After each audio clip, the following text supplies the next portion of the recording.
দেখুন, আসলে কেউ অনেকেই তো অনেক কথাই বলে, তা আমরা তো ওই কথা ধরে তো আমরা কোনো বক্তব্য রাখবো না। তবে আমরা জুলাই সনদের বাস্তবায়নের ব্যাপারে আপনারা এটা দেখেছেন আগাগোড়াই জামাত ইসলামী অলওয়েজ সোচ্চার, এখনও সোচ্চার, এবং জুলাই সনদ বাস্তবায়নের জন্য আমরা কর্মসূচিও দিচ্ছি। এবং জুলাই সনদ যতদিন বাস্তবায়িত আইনি ভিত্তি না পাবে ততদিন আমাদের আন্দোলনও কিন্তু চলবে, এ কথা আমরা বলেছি। সুতরাং জুলাই সনদের আইনি ভিত্তি দেওয়া, বাস্তবায়ন করা, এ ব্যাপারে জামাত আগেও খুবই সিরিয়াস ছিল, এখনও সিরিয়াস। আমরা তো আসলে সংস্কারের বিষয়ে সবসময় সোচ্চার ছিলাম, এটা গভর্নমেন্টের কমিটমেন্ট।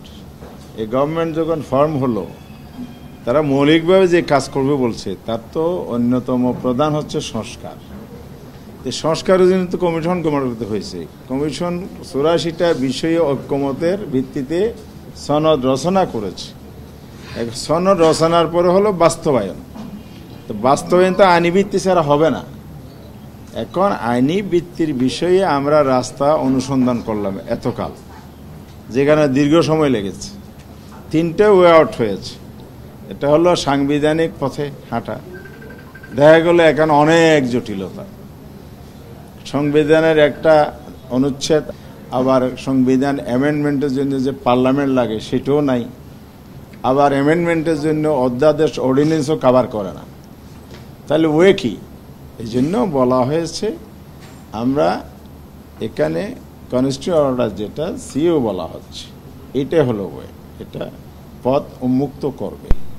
আদালতের একটি আর কি, সুপ্রিম কোর্ট কনস্টিটিউশনাল পয়েন্টে ব্যাখ্যা দিতে পারে, সংবিধান সমুন্নত রাখার ব্যাপারে তারা প্রতিশ্রুতিবদ্ধ, শপথবদ্ধ। তাহলে কনস্টিটিউশন অ্যামেন্ডমেন্টের ব্যাপারে কিন্তু সুপ্রিম কোর্ট কোনো রাইট নেই, সেটা পার্লামেন্ট না থাকলে অবর্তমানে জনগণের কাছে যেতে হবে রাজনৈতিক সমঝোতা, ন্যাশনাল কনসেনসাসের ভিত্তিতে। যে ন্যাশনাল কনসেনসাসের ভিত্তিতে এ সরকার গঠিত হয়েছে। তাহলে আমরা আজকে যে জিনিসটাতে এসে পৌঁছেছি, এটা গুড অ্যাচিভমেন্ট, এ যাবৎকালের সবচেয়ে বড় অ্যাচিভমেন্ট। অর্থাৎ এটার একটা সমাপ্তির দিকে যাচ্ছে, যেটার দিকে দেশ এবং জাতি তাকিয়ে আছে। আমরা বলেছি হ্যাঁ, জাতির স্বার্থে দলীয় অবস্থানকে আমরা একটু মডিফাই করেছি, করে আমরা গণভোটের ব্যাপারে একমত হয়েছি। এবং এটাও আমরা বলেছি, এই গণভোটের রেজাল্ট যদি আমাদের বিপক্ষ যায়, আমরা এখানেও ছাড় দেব। জাতির রায়, জনগণের রায়কে আমরা মেনে নেব। আমার পক্ষে বিপক্ষে এটা বড় কথা নয়, আমার জনগণ কি চায়, জনগণের অভিপ্রায়ের সরকার, জনমতটাই, জনগণের রায়টা হলো সর্বোচ্চ আইন। আপনি কনস্টিটিউশনাল অ্যামেন্ডমেন্ট হয়ে কিন্তু পার্লামেন্টেই পুরোপুরি কার্যকর করতে পারে না। প্রেসিডেন্ট হয়ে কিন্তু আবার গণভোট জারি, মৌলিক ক্ষেত্রে, এটা হলো কাঠামোর ক্ষেত্রে, বেসিক কিন্তু গণভোটে যেতে হয়। এই জন্য আমরা বলেছি যে আইনি ভিত্তি রচনার জন্য যদি গণভোটে যায়, তাহলে এটা হবে সবচেয়ে পাওয়ারফুল একটা আইনি ভিত্তি। সেটা কখনো চ্যালেঞ্জ হতে গেলেও টিকবে না, এবং পার্লামেন্টে এটাকে অ্যাভয়েড করতে পারবে না, যেমনটি 91-এ পারে নাই। 90-এর যেহেতু রূপরেখা সবার কনসেনসাসের ভিত্তিতে হয়েছে, পার্লামেন্টের জন্য একটা ম্যান্ডেটরি হয়ে গেছিল, পার্লামেন্টে মেনেছে। আবার এটা রেফারেন্ডাম হয়েছে। এখন আমি আসতেছি লাস্ট কনক্লুশনটা, আপনাদের কোয়েশ্চেনের জায়গায় আমি আসতেছি। এখন এটাকে আগে হবে না পরে হবে? তা আমরা বলেছি যে আগে না পরে এই আলোচনা হওয়ার সুযোগ আছে। অন প্রিন্সিপাল আগে আমরা একমত হই। এখন আজকের অগ্রগতি এটাই, অন প্রিন্সিপাল সবাই গণভোটের পক্ষে মত দিয়েছে। এখন এক্সিকিউশনটা গণভোট কীভাবে হবে? তো গণভোট তো আয়োজন করবে নির্বাচন কমিশন, কারণ নির্বাচন কমিশন তো কোনো ইলেকশনে অ্যারেঞ্জমেন্ট হতে পারে না। তো নির্বাচন কমিশন নিজে করতে পারে না, গভর্নমেন্টকে একটা ইনস্ট্রাকশন দিতে হয়। গভর্নমেন্ট ইলেকশন কমিশন বলবে, ইলেকশন কমিশন এটা আয়োজন করবে। এখন ইলেকশন কমিশন কখন করবে?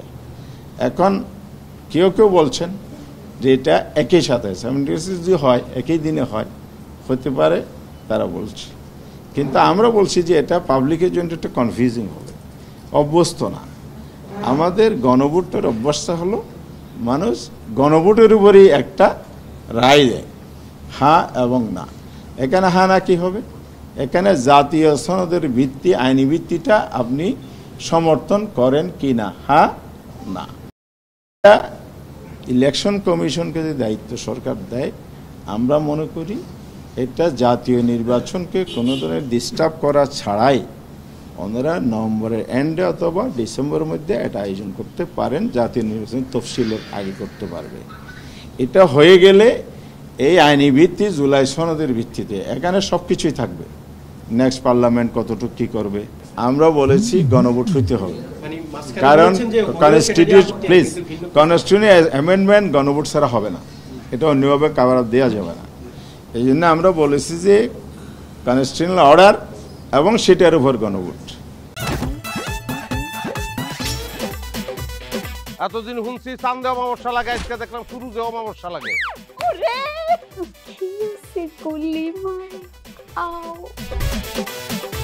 আপনার নামটা? আমার নাম লাবণ্য। এটা ধরেন। এইটা কি? চলে মানে আংটি। ভয় পেলে নাকি সিরিয়াস? আমগো চোখে তো এখন কাঠের চশমা। দুইটা খেজুর কাটা নিয়ে চক্ষু দুইটা উঠানো হইলে আমারে দান করে দিন। কারো পোষ মাছ আর কারো সর্বনাশ। নাই রে নাই, আমার বাপে নাই। এই হারামজাদা, হাতে কি গ্রামের মাসে তোর আটকা জলিল কর। আমার ঘরে তিনটা বউ এতিম হয়ে যেতাম। বস্তালো আবার ঢুকা। এই